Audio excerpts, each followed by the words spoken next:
Lorenzo Insigne is in. To counter him on the other side, they are looking at his Italian teammate, Bernardeschi. Currently, their only right mid on roster, Coatsy Thompson, who is playing right back at the moment. And they are using Jacob Schaffelberg or Marshall Ruddy or Jaden Nelson as that wide player on the right. They've been talking about obviously getting him in. Their designated players at the moment, Salcedo and Insigne, looking to get Salcedo out. Obviously, he's having some family issues back home, is not playing at the level that he probably could have been. You get him out, then you're looking at bringing in Bernardeschi on a designated player spot. And he slides right into that starting 11, him, Insigne with Jesus Jimenez up top. Still missing that playmaker. It'll be an interesting one to see there. I like it. I like the push to get somebody like Bernardeschi in his prime. He wasn't the greatest player in the world the last couple of years, but he did win the Euros. He was a part of the Italian squad that won the Euros.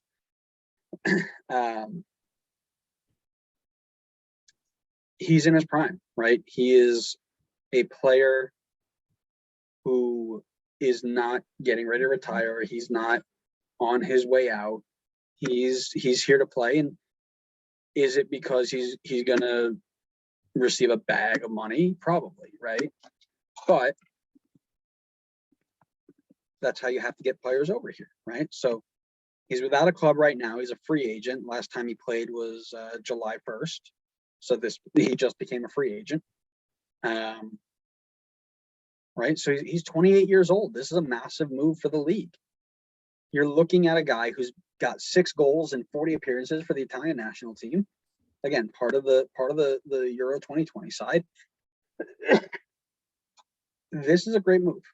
Absolutely here for it. Juve signed him for 44 mil back in 2017. This is massive. This is a great move, I think. I was definitely more on board with it until I kind of looked into him a little bit more. And now I'm not saying I'm not excited for it or not saying that it's not a good move, but I'm feeling a little less excited for it. Is he played a decent amount of minutes for Juve. And maybe this comes down to where exactly they played him, but his numbers weren't great there. He's got at most 4 goals in a season for them, at most 3 assists. Most goal contributions he had in a season was 7. And that was in his first year there, where he actually, 7 goal contributions in 847 minutes isn't too bad. But then after that, it was like 5 goal contributions. He had 2 in almost 1,600 minutes.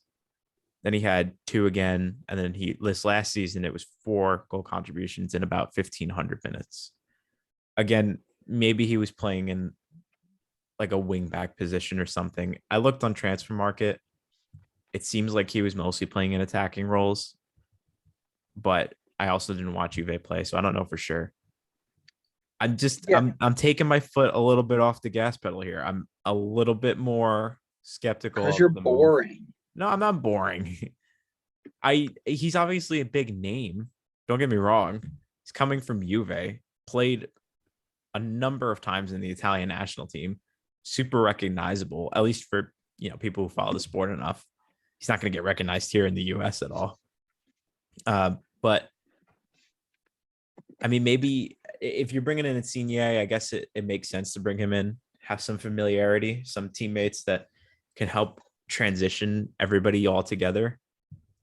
Again, I think you take your shot on it because he's got the name and he most likely has, the talent.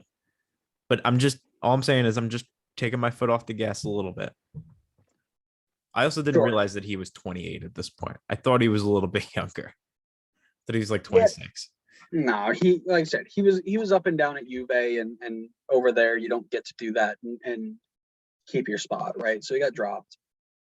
But no, they need this spot. They need his position. He's an Italian international who at his time was playing for the European champions. He brings the level of this league up. No question. You put him and Insigne either side of Jesus Jimenez, and then go out and use that free DP slot on any number 10 that'll do the job properly. This is you're looking at Toronto versus LAFC for the next 7 years. I don't know about disgusting. I don't know about 7 years. It's an exaggeration. Yes, I know. But you know what I mean. Those two teams plus Seattle are going to set the bar for what it means to be transfer hunters in this league. Let me ask you, in this case, is there a case to be made that they should have kept Pozuelo and skipped this move? No shot. Why? I mean, you're bringing in someone who's only 2 years younger versus a guy that has proven he can be successful in this league, MVP caliber in this league. Okay, so let me ask you, what did MVP caliber Alejandro Pozuelo get them so far in 19 games? What, this season? Yeah. I mean, we talked about it's not all on him. They have no defense. Listen, they got to go a different direction, right? So in the last 2 seasons, this is now 53 games, 47 points in 53 games with MVP caliber center attack mid Pozuelo. I understand he was hurt a lot last year, whatever, but it clearly isn't working, whether it be the players that he has around him or whatever. It's time to restart and start fresh. So they've sold him off. They're going to send Salcedo out, and they're going to go buy the Italian national team. Great. Let's do it. But it's time for a restart, right? And could he have been successful there with Insigne and Jesus Jimenez and Bernardeschi? Sure. But as you mentioned before, he's 30 years old. He's on the wrong side of 30. Or just about to be on 30. We've had this discussion. He's about to be on the wrong side of 30, right? But he's not. He's not. It's eventually you'd have so to is Bernardeschi. He's about to be on the wrong side of 30 too. No, he's not. Stop it. He's literally 3 years away from it. Yes, in 3 years, if you want to talk about him being on the wrong side of 30 as he's holding 3 MLS Cups and 2 Supporter Shields, yeah. Get out of here. He's not winning 3 MLS Cups and 2 Supporter Shield. You're out of your mind. You didn't even have them making the playoffs this season. Now you're going to tell me they're going to win 3 MLS Cups. Listen, all they got to do is sneak in. I'm just saying. We all know Red Bull are choking. You have Inter Miami sneaking in. We all know Red Bull are choking in the semifinals of the conference. Oh, stop so it! They'll have you guys make the playoffs every year. Don't cry me a river. I hope Pozuelo balls out for Inter Miami and shows Toronto they made a mistake. Listen, I'd be here for it, right? I'd be here for it. Anytime players are playing well, it's all that matters, right?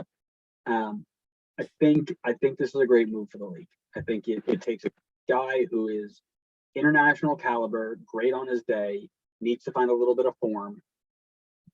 And I can't see him being too much of an issue, not like a Lingard who's going to go in and just live up the American way, right? I can't see that. I think he's a bit more of a professional than that. I'd be very interested to see how he influences this league for the better, right? Can he go ahead and go back and hit up some other players later and be like, hey man, come on over this way. This is where it's at. The money's good. The league is getting better, right? Things like that. But I think this is a good move. Yeah, I mean, I'm on board with it. Honestly, at the end of the day, it's more talent in the league. I said it before that I said I would get rid of Pozuelo to bring him in. I still think I would do it. I'm just taking my foot off the gas a little bit,